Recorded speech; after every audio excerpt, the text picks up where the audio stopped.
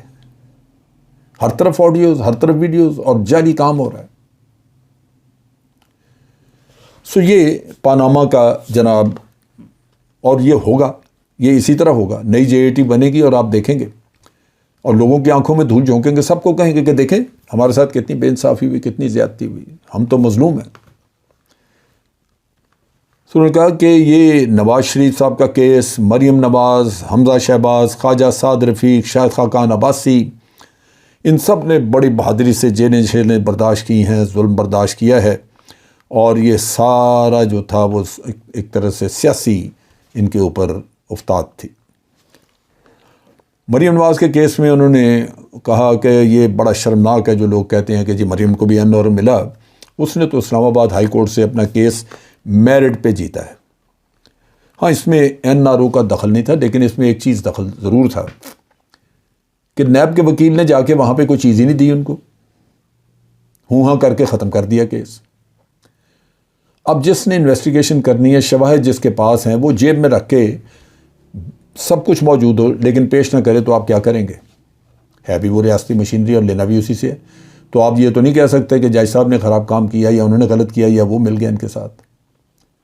جج صاحب کے تو سامنے جو رکھا گیا اس پہ انہوں نے فیصلہ کرنا تھا.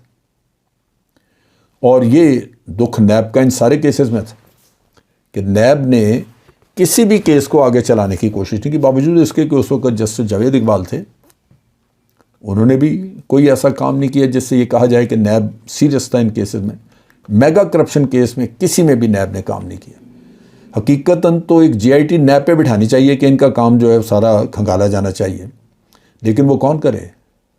انہوں نے تو وہ لوگ اپنے بٹھائے ہوئے ہیں جو یہ ساری خدمت کر رہے ہیں، تو وہ کبھی بھی آپ کو پکڑائی نہیں دیں گے. یہ سو بڑا سیدھی سی بات کہ جناب یہ تو کیس میرٹ پہ ختم ہوا. نیب کو منہ پہ ٹیپ لگ گئی تھی ان کے وکیل کے، وہ NRO نہیں تھا، وہ تو اس کے منہ میں اس کو گونگا وکیل لے کے آئے تھے ہم لوگ.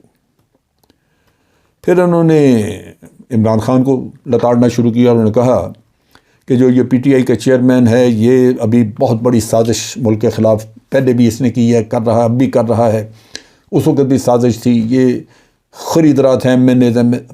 اور سوال پوچھنے والے وہ آپ ان کی عقل دیکھیں اور ان کو دیکھیں. بھائی MNA تو اسی کے تھے، PTI کے تھے جن کو خریدا گیا، اور اگر وہ کوئی اسٹریٹجی ورک آؤٹ کر رہا ہے ان کو کسی کو واپس لانے کی تو وہ اس کو خریدنا کہیں گے آپ؟ اول تو خدا جانے کہ وہ ہے کیا آڈیو، جو کیونکہ وہ ساری آڈیوز اور سب کچھ جو بھی آ رہا ہے وہ در حقیقت PTI کے خلاف ہی آ رہا ہے. اور دو اسٹریٹجیز دو طرح کی ہیں ان کو ختم کرنے. ایک کہ عوامی سپورٹ جو ہے وہ ختم کرنی ہے، لہٰذا جھوٹ اتنا بولو ان کے خلاف، ان کی گندی ویڈیوز نکال دو ان کے، تاکہ یہ عوام کی نظر سے گر جائے. عوامی سپورٹ سب سے بڑا خطرہ ہے اس لیے ان کو کہ وہ، اور دوسری طرف یہ ہے کہ اس کو ہم اٹھا کے کہیں کنویں میں پھینک دیں، جیل میں بند کر دیں، اور پھر عوام کا ریئیکشن نہ ہو. یہ وہ ساری چیزیں، اور یہ ہر وہ شخص جو پاکستان میں کرپشن ختم کرنے کا اعلان کرے گا اور کرپٹ لوگوں پہ ہاتھ ڈالے گا، اس کا یہی حال ہوگا. اس کی وجہ یہ ہے کہ عوام اس کے ساتھ زبانی طور پہ تو ہیں، جلسوں میں بھی ہوتے ہیں، لیکن عوام کوئی پریکٹیکل قدم اٹھانے کو تیار نہیں ہوتے. نتیجہ یہ کہ وہ اکیلا آدمی مار کھا جاتا ہے. باقی تو کرپٹ سب جگہوں پہ بیٹھے ہوئے وہ قلعہ بند ہیں، وہ اپنی جنگ لڑنے کے لیے تیار ہیں اور سب مل کے لڑتے ہیں، ان سب کی بقا ہے ایک دوسرے کے ساتھ. سو یہ آپ کو کہا جائے گا کہ عمران خان سازشیں کر رہا ہے. انہوں نے کہا جی یہ تو ان کی آڈیو سنیں، ثابت ہو جاتا ہے کہ یہ سارا ڈرامہ سازش والا کہ جی باہر سے سازش ہو رہی تھی، یہ عمران خان نے رچایا ہے. اس کی آڈیو سے پتہ لگتا ہے، اور انہی حرکتوں کی وجہ سے اس نے امریکہ کے ساتھ ہمارے تعلقات برباد کر کے رکھ دیے ہیں. یعنی امریکہ کے تعلقات تو خراب ہر وہ لیڈر کر سکتا ہے جو پاکستان کی بات کرے. پاکستان کو بھلا کے امریکہ کی خدمت کی بات کریں تو تعلقات ٹھیک، تو ان دی پروسیس وہ آپ کو دیتے کیا ہیں؟ یہی کچھ ڈالر پکڑا دیے، وہ بھی نہ دیں تو آپ لوگ چونکہ آپ کی جائیدادیں باہر پڑی ہوئی ہیں، آپ ان کے ہر کام کو کرنے کے لیے تیار ہوں گے، اس لیے کہ آپ کو پتہ ہے کہ آپ کی جو جائیدادیں باہر ہیں وہ کہاں سے آئیں، کیسے آئیں، ان کی چوریاں کیسے آپ نے کی، ان کو تو سب کچھ پتہ ہے، ان سے تو نہیں چھپی ہوئی کوئی چیز۔ یہاں ڈرامہ بنتا ہے کہ پاکستان کے لوگوں کی آنکھوں میں دھول جھونک دیں۔ نتیجہ یہ کہ آپ سب کچھ جو بھی کہیں، امریکہ کو آپ ناراض نہیں کر سکتے کیونکہ آپ کی جائیدادیں باہر ہیں۔ امریکہ کی آنکھ میں آنکھ ڈال کے وہی بات کرے گا جس کا باہر کچھ نہ اور جس کا سب کچھ یہی ہو، پاکستان۔ اور پھر انہوں نے فرمایا کہ جناب میں نے اپنی زندگی میں عمران خان سے بڑا جھوٹا نہیں دیکھا، یہ سازشی بھی ہے، دھوکے باز بھی ہے، فراڈ بھی ہے۔ آپ ذرا غور کریں، اب غور کریں ذرا۔ جھوٹ ہوں گے اس لیے کہ بعض مثلاً اس نے کوئی دعویٰ کیا نہیں پورا ہوا۔ یہ بار بار کوٹ کرتے ہیں کہ عمران خان نے کہا تھا کہ مجھے اگر IMF سے لون لینا پڑا تو میں خودکشی کر لوں گا، لیکن اس نے یہ تو نہیں کہا تھا کہ اگر آپ ڈبو جائیں گے ملک کو قرضوں میں تو پھر مجھے آپ کے قرضے اتارنے کے لیے ہی قرضہ لینا پڑے گا، میں کدھر جاؤں گا۔ یہ بھی قوم کو بتائیں کہ جب نون لیگ کی گورنمنٹ گئی تو آپ قرضے اپنی GDP کے 70% سے اوپر لے چکے ہوئے تھے۔ جب آمدن ہی نہیں ہے آپ کی تو قرضے اتارنے کا وقت آیا عمران خان کے ٹینیور میں، پھر کہاں سے اتارتے ہیں؟ جب آمدن نہیں ہے آپ کی تو اتارے، اور پھر کووڈ آ گیا۔ تو یہ وہ چیزیں ہیں جو کہ عوام کو دھوکہ دینے کے لیے، اور اسے جھوٹا دھوکے باز کہتے ہیں، چپے چپے پہ یہ جھوٹ بولتے ہیں، اتنے جھوٹ، لیکن عوام میں سن لیتے ہیں۔ اپنی مرضی کے میڈیا کے لوگ آس پاس ان کا جھرمٹ ہوتا ہے وہ بھی سن لیتے ہیں، پوچھتے ہی کوئی نہیں، سوال ہی نہیں کرتا۔ آڈیو لیکس اور ان چیزوں کے اوپر انہوں نے بات کی، اور پھر انہوں نے نیب نے یہ FIA نے تو واضح کہہ دیا کہ جناب یہ بے گناہ ہیں، ان کا کوئی اس سے تعلق نہیں نظر آتا، لہذا یہ کیس صاحب وہ تو ہو گیا۔ اب یہاں پہ جو سب سے بڑی سازش کھل رہی ہے، جو چیز اصل ہے جس کو میں جو بات کرنی چاہ رہا تھا، وہ یہ ہے کہ یہاں پہ ایک سوال کیا گیا شہباز شریف صاحب سے کہ ہمیں سننے میں آیا کہ پنجاب میں کوئی تبدیلی آ رہی ہے حکومت کی۔ تو انہوں نے کہا کہ بالکل تبدیلی آئے گی اور آ سکتی ہے، اور جو تبدیلی آئے گی وہ آئینی طریقے سے ہی آئے گی، اس کے علاوہ اور کوئی نہیں، یعنی ہم آئینی طریقے سے تبدیلی لے کے آئیں گے۔ اب قصہ یہ ہے کہ لانگ مارچ، پہلے وہ لانگ مارچ یہیں ظلم کے ذریعے ختم کی گئی تھی، اس وجہ سے کہ پنجاب کی گورنمنٹ ان کے پاس تھی۔ پھر رانا ثناء اللہ کا بھی نکلے وارنٹ، وہ پنجاب کے اس سے نکلے۔ آج پنجاب کی حکومت ان کے پاس چلے جائے تو سارے کالے کرتوت بہہ جائیں گے، ان کو کوئی پوچھے گا ہی نہیں۔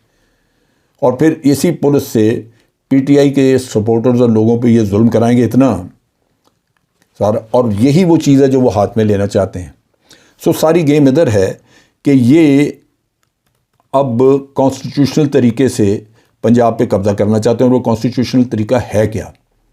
وہ وہی ہے خرید و فروخت کا۔ اور اس میں اب ہوا یہ ہے، اس میں جو چیز چل رہی ہے وہ یہ ہے، اور پتہ نہیں اگلے 48 گھنٹوں میں کیا ہو۔ پرویز الہی صاحب تو فرار ہو گئے، وہ چلے گئے لندن۔ پیچھے ہیں چودھری شجاعت۔ اب چودھری شجاعت جو ہیں وہ ان کی حالت دیکھیں، چلنے سے بیزار، بات ان کی ان سے نکلتی نہیں۔ اللہ تعالیٰ رحم کرے ان کی حالت پہ، لیکن وہ اس سارے کھیل کا پھر ایک ایکٹیو حصہ بنے ہوئے ہیں۔ کاف لیگ کے کچھ لوگ جو کہ بیرون ملک تھے، ناروے وغیرہ، جن کے پاس یہ لوگ جا کے ٹھہرتے ہیں یورپ میں، جو ان کی خدمت خاطر کرتے ہیں، جو سمجھتے ہیں کہ چودھری شجاعت وغیرہ obliged ہیں، ان کو بلایا گیا، وہ پہنچے ہیں یہاں پہ۔ اس میں ناروے سے جو وہاں پہ پاکستانی ہیں، ان کے صدر چودھری رزاق، وہ یورپ سے یہاں پہنچ گئے ہیں، اور انہوں نے اور کچھ اور اسی طرح لوگ، انہوں نے مل کے تو چودھری شجاعت کو قائل کرنا شروع کیا، جو قائل ہی ہیں، میں سمجھتا ہوں اس کا تو کوئی ایسی بات نہیں ہے، پہلے سے اس پہ لگے ہوئے تھے کہ جی ابھی سیاسی بے یقینی سی ہے، اس کو ختم کرنا چاہیے، اور چودھری شجاعت جو ہیں وہ متحرک ہو گئے۔ انہوں نے پنجاب میں حکومت کی تبدیلی کے لیے کام شروع کر دیا اور غالباً انہوں نے کسی کو کہا کہ ہم 48 گھنٹے میں یہ کام کر دیں گے۔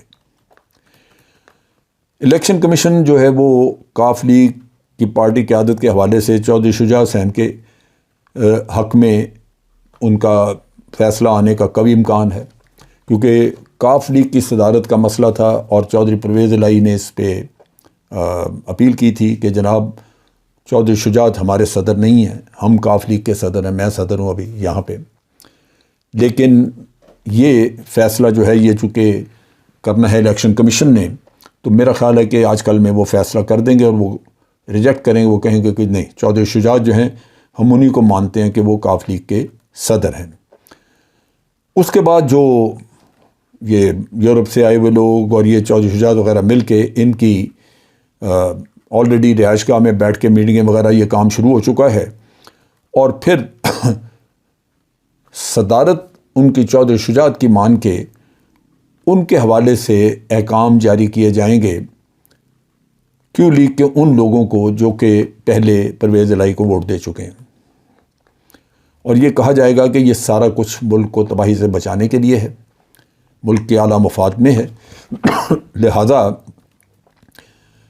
اس وقت تک سیاسی صورتحال ملک میں سٹیبل نہیں ہو سکتی جب تک کہ وفاق اور پنجاب میں ایک ہی پارٹی کی حکومت نہ ہو۔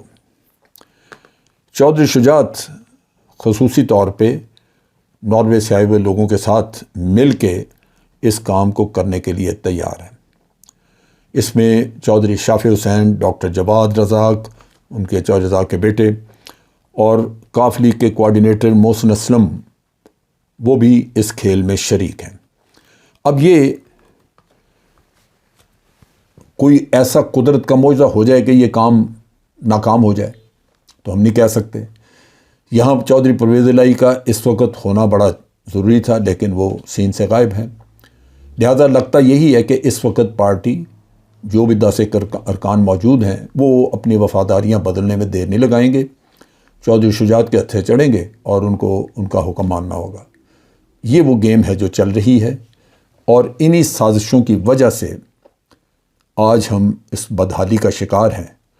اگر کوئی احمق یہ سوچتا ہے کہ پنجاب کی حکومت بدل کے تو اس سے ملک میں سٹیبلٹی آ جائے گی، تو اس سے بڑا احمق کوئی نہیں۔ اسے بھولنا نہیں چاہیے کہ لاہور میں سب سے بڑے مجمع ہوں گے پی ٹی آئی کے، تو یہ ایک مزید گند مچانے کا، مزید انتشار پیدا کرنے کا ایک ذریعہ بنے گا۔ لیکن کیا کریں، یہ سیاسی کھیل جس میں 100% اپنے مفادات حاوی اور ملک کی کوئی سوچ نہیں رہا، یہ اس ملک کو تباہی کے دہانے تک پہنچا کے چھوڑے گی۔ آج کے لیے اتنا ہی۔ افواج پاکستان زندہ باد، پاکستان پائندہ باد۔